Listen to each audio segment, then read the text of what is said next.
obviously, Senator Kelly has already moved in these ways.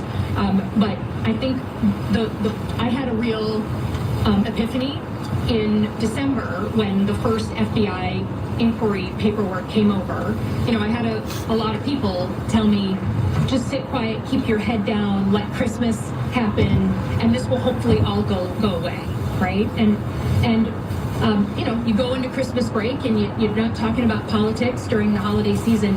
And I came back, and January 5th, here's another piece of paperwork now from the Department of Justice and Apparel saying, no, we're pursuing this. So sitting down and taking it and being quiet doesn't actually make you safer. Going on offense seems to be the only way to get their attention. So I certainly reserve that right of keeping all those options open.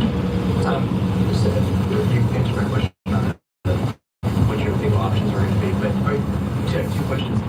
Do you anticipate this to be the end of the road for this, or do you anticipate this to continue to try to do something in this regard? And also, have you heard from any members of the military who have heeded your advice, the idea that they have ignored what they deem to be illegal orders? Well, the first part of your question, I don't put anything past them. Donald Trump has a pretty limited, capacity to move on from things, and he doesn't. Democratic Senators Mark Kelly of Arizona and Alyssa Slotkin of Michigan. Bad news well, and he's got quite the ego that I think it makes it difficult for him to move on and see what the writing on the wall here is. He should know that the Constitution is on our side. Second part of your question about people reaching out to me, of course, many, including 3 and 4 stars, retired service members, who have told me that they have changed what they do and what they say publicly in their retirement because of what has happened to us. That's already happened. I hope in time that corrects itself when they see that Senator Slotkin and I standing up to these bullies, to this administration that clearly does not care about the Constitution or the rule of law, that assuming we're successful in this over a period of time, that will correct itself, and members of the military will, former members, retired service members, and veterans, and all U.S. citizens can get back to a place where they feel free to exercise their First Amendment rights. I feel very firmly that the president has created a climate of fear, whether it's our universities, our media, CEOs, and the impact of his tariffs, that everyone is self-censoring themselves because they're scared of physical intimidation and legal intimidation, the spotlight being placed on them. And so I think we just made the clear decision that we're not going to go down like that, because it doesn't get better. It just gets worse. And if fear is contagious, hopefully so is courage. And I think right now, certainly I'm drawing inspiration from, people like the grand jury, people like folks peacefully protesting in Minneapolis. I think the common citizen right now is showing the country and the world how to stand up for the values you believe in. But many leaders around our country have gone quiet and put their head in the sand because they fear retribution from Donald Trump. Sorry, you mentioned retired service members, but have you heard from any current service members who Yes. said, I feel worried about the idea that I might be Many times. going, okay. Yep.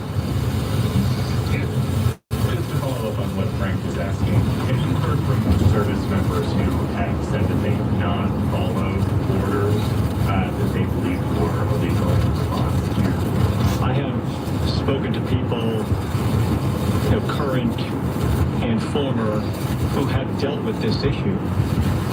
Sure, I mean, you see them on TV, often, on cable news, they talk about often JAGs, who wound up, in this situation, or senior leadership, that have said, on occasion that they have, dealt with, this issue. But it's pretty black and white. I mean, it's on a plaque, at West Point.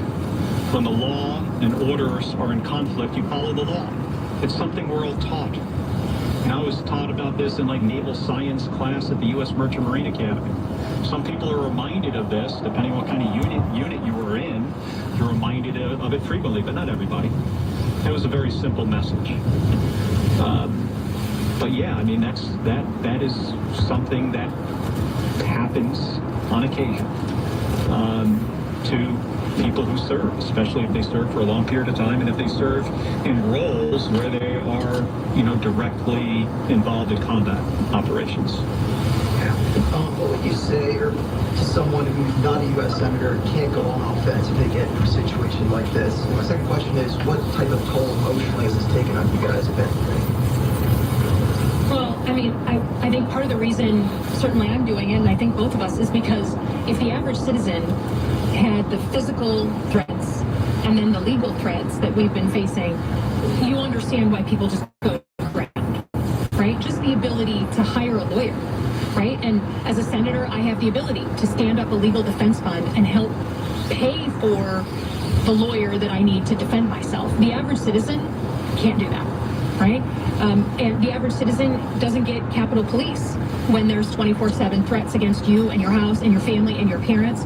So I feel like I'm doing it because others cannot. Again, I think they're trying to send a signal to others to deter them from speaking, watching what we go through. And then, I would just say both of us have served in dangerous situations. Both of us have put our lives at risk. Neither of us enjoy this. I certainly have worked alongside the FBI and the Department of Justice as a CIA officer my entire life.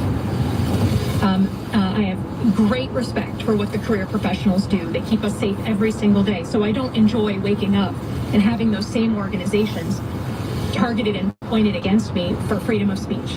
I don't. But he's counting on us to feel weak in the knees and to bow out. And I think that's why we went the opposite direction, was to say that point directly to the president. Yeah, I mean, this has not taken any kind of emotional toll on me. And I'm pretty sure with Senator Slotkin, too. I mean, we've been through, both of us, harder things than this. And we're not going to let the president do that to us. And I really think he picked the wrong two people to go after. We have time for one more question. Can I press you further on Mike Johnson's comments yesterday after they failed to secure the indictment? He said you should be charged because if you're obstructing law enforcement and getting in the way of sensitive operations. We're obstructing law enforcement? Is that what he said?